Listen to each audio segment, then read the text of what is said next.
Bonjour et bienvenue sur Everwin GX présenté par FP Développement.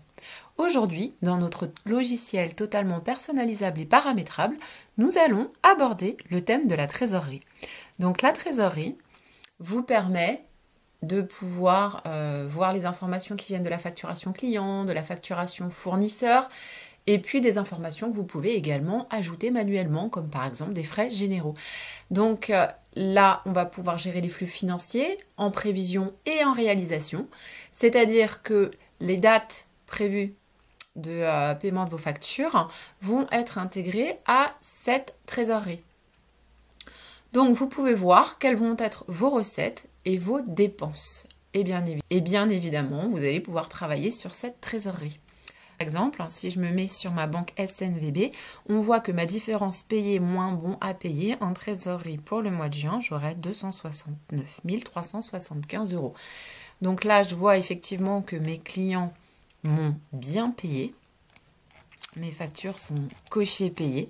Alors, au niveau justement de ces intitulés, ici, nous avons facturé. Ici, nous avons le bon à payer. Alors, on a le B et le plus, c'est-à-dire qu'en fait, il y a une validation du bon à payer.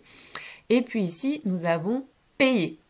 Voilà. Je sélectionne plusieurs factures. Admettons que je veux avoir une addition, par exemple, de mes factures pour mon client Decathlon.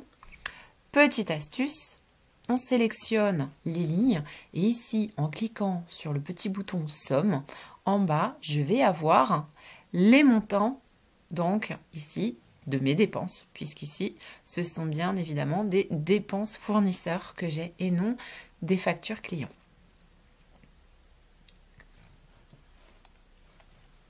Petite case R, elle sert à relevé de compte. Donc, c'est une colonne qui va être cochée lorsque la recette ou la dépense a été pointée sur le relevé de compte de la banque. On peut ainsi distinguer un solde par rapport aux éléments transmis par la banque. Également une colonne solde qui est le solde prévisionnel en fonction de tous les éléments de trésorerie. Nous avons également le payé.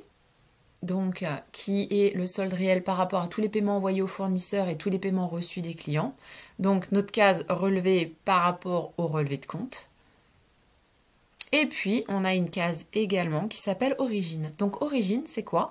Donc, le M, c'est pour dire que c'est une ligne manuelle. Donc, une ligne que vous avez rentrée vous-même. C'est-à-dire qu'en fait, très simplement, ici, je peux insérer des lignes de dépenses. Par exemple, donc, très simplement, ici, je peux insérer des lignes de dépenses. Donc, je vais la mettre effectivement, par exemple, au 1er juin. Et je vais désigner cela par le loyer, par exemple. Et ça va être une dépense de, par exemple, 1 000 €. Donc, on peut rentrer ainsi aussi des lignes manuellement qui vont donc également être prises en compte dans notre trésorerie. Donc du coup, derrière, nous avons également donc dans cette colonne origine la case CC. Donc la CC pour commande client. La case qui peut être en FC, donc facture client, une case CF qui peut être une commande fournisseur ou FF qui est une dépense fournisseur, donc une facture fournisseur. Voilà à quoi correspondent toutes ces lettres. Dans le module de trésorerie, vous pouvez également faire des recherches d'écriture, très simplement en allant sur le bouton en fait de lecture. Il est possible donc de cliquer sur rechercher une écriture et on va pouvoir rechercher une écriture avec un montant, par exemple mes 1 000 € qui vont être ici en dépenses ou en recettes ou en facture, etc. Moi, je vais les laisser en dépenses. Et donc, sélectionner le mois. Donc ici, on garde le mois de juin et sur toutes les banques. Et ça va me retrouver mon loyer que je viens de rentrer. Très pratique pour pouvoir très facilement retrouver une ligne d'écriture sans avoir à dérouler toutes les lignes.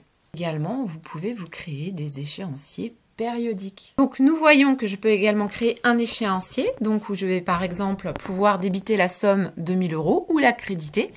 Et puis, on va se faire débiter donc le 5 du mois. Je choisis la date de la première échéance, le nombre d'échéances. Donc là, on va mettre un peu 36 échéances correspondant à un bail.